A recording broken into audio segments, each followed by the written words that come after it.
Okay, welcome back everyone. Today we will discuss about the two signal pathway in G protein coupled receptor. Last video we discussed about the mechanism of the G protein coupled receptor, but what exact mechanism occur inside the G protein coupled receptor, this pathway we will study here. Two signal pathway in G protein receptor. There are the two pathways, cyclic AMP dependent pathway and Ip3 by Dhg pathway. In cyclic AMP dependent pathway, G alpha subunit of G protein is used. In G alpha, there are two types, G alpha S and G alpha I are used. G alpha S is the stimulatory, G alpha S also called as GS is stimulatory, means increases the activity of the pathway. Then G alpha I is called as a GI. This GI is a work as a inhibitory, means decreases the activity of pathway. And in this cyclic AMP dependent pathway, the target is adenylyl cyclase. Okay. The next one is the Ip3 Dag pathway.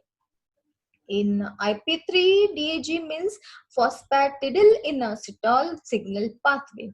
In this pathway, GQ protein is used. And target is the phospholipase C and lipid is the PIP2, that is phosphatidylinositol phosphatase. Okay. Now we will study one by one cyclic AMP dependent pathway. Same mechanism, the ligand binds to the receptor, then GDP converted turns into the GTP and use the GS. What is? Dissociates the alpha beta complex into the G protein, G alpha protein with GTP.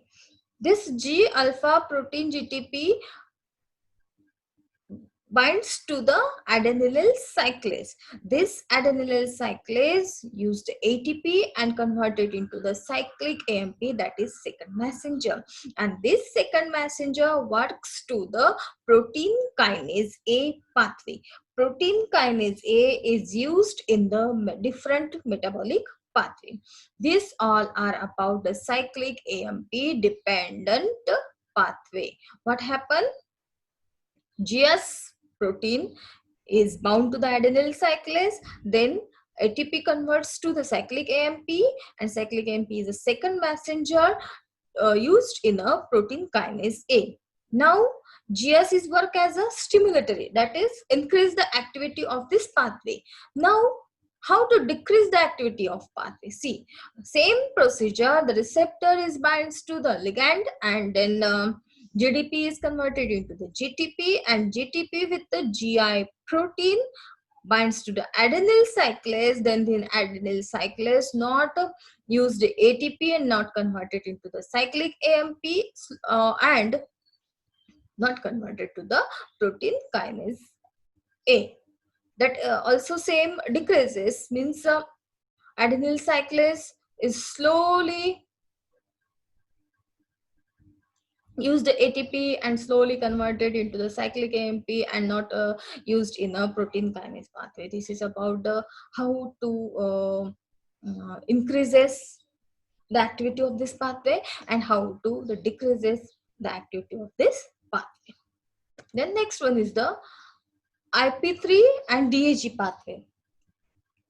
In Ip3, same mechanism, receptor binds to the ligand and then GDP is converted into the GTP, and this GTP protein, which protein? I have already told about GQ protein. GTP with the GTP bound GQ protein is bind with the PLC, that is a phospholipase C. Phospholipase C, it is the bound to submembrane and its action is to make its second messenger and takes the sum molecule of the PIP2. PIP2 means phosphatidyl inositol 4,5 biphosphate in, and it breaks down into the two parts. First one is the Ip3 and second one is the DAG. Ip3 is the inositol 1,4,5 triphosphate is released into the cytosol and activates the receptor, and activates this receptor is smoothly in an endoplasmic reticulum and opens the calcium to ion channels and changes occurs. The next one is the DAG, that is diacylglycerol, remains in already present in the cytosol and that activates the PKC, that is protein kinase C, and used in a other metabolic pathway. This is about the Ip3 DAG pathway. This is the outline of the two pathway. This signal binds to the G protein coupled receptor, then G protein exchanges GDP for GTP, then dissociate into the activated alpha and beta gamma subunits. In this adenyl cyclase, alpha subunit with the GS. GS, alpha subunit is the GS attached to the or bind to the adenyl cyclase, then use the cyclic AMP and activate the protein kinase A and then phosphorylate the target protein. Then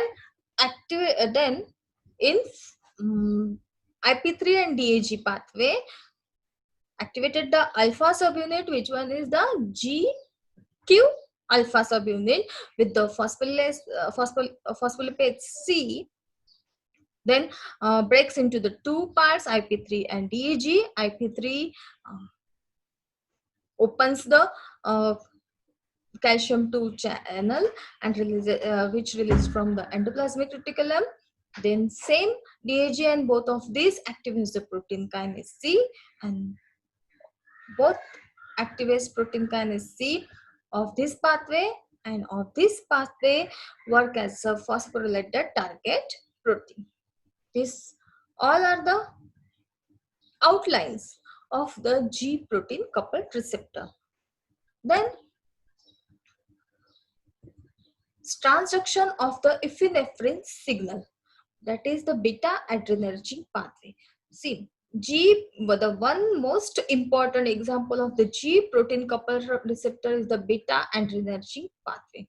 Why called as a beta-adrenergic pathway? This beta-adrenergic receptor system generally acts through the second messenger, that is cyclic AMP.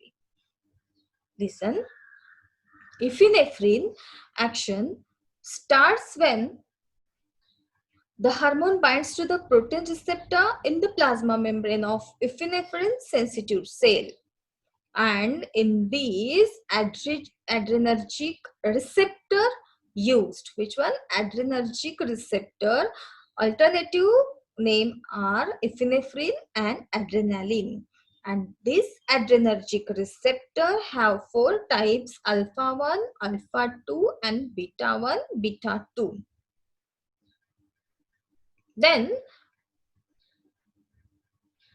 out of these four types, the adrenergic receptors of beta 1 and beta 2 subtypes acts through the G protein coupled receptor also mechanism, so called as the beta-adrenergic pathway.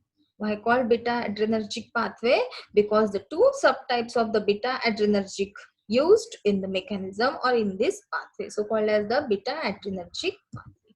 Now beta-adrenergic pathway I will explain from this figure. See, this is the which one is the adrenergic receptor. In this adrenergic receptor, epinephrine binds. Then after binding, this receptor generally is an integral protein with 7 hydrophobic helical region of the 20 to 28 amino acid residue that span the plasma membrane. 7 times, about 7 times. That is, this is one of the alternative name for GPCRS, also called as the heptahelical receptor. This adrenergic receptor also called as the heptahelical receptor.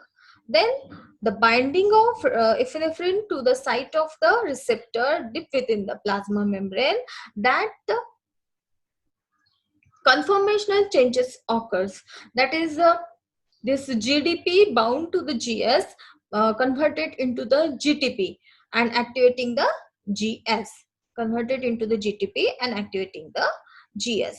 Then GS alpha move to the, with GTP, move to the adenylyl cyclase and bind to the adenylyl cyclase and activates with the help of ATP.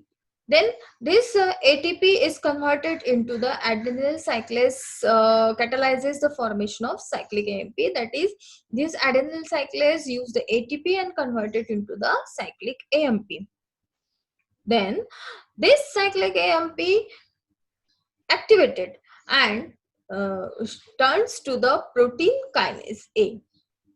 This is the protein kinase A, is one of the pathway which is used in the metabolic activities. Then this protein kinase A is work as a phosphorylation of cellular protein by protein kinase A, causes the cellular response to the epinephrine. Then what is this cyclic AMP activates the protein kinase A, and this protein kinase A used for the cellular response to epinephrine. Next one is the how to switch off this work. Cyclic AMP is degraded and then reversing the activation of protein kinase A. This is the reversing the activation of protein kinase A. These all are the beta-adrenergic pathway. How to bind a receptor epinephrine to the receptor, and then what is mechanism, and which one is the mostly used as a cyclic AMP. A cyclic AMP is activates the protein kinase A, and this protein kinase A causes the cellular response to epinephrine. This is the exact mechanism of beta-adrenergic pathway. Now the summary of this topic. The beta-adrenergic receptor activates the stimulatory G protein, GS, thereby activating adenylyl cyclase and raising the concentration of second messenger, cyclic AMP. Then cyclic AMP stimulate the cyclic AMP dependent protein kinase to phosphorylate key target enzyme and changing their activities. Now I will stop here. Next video I will told about the epinephrine cascade. Thank you.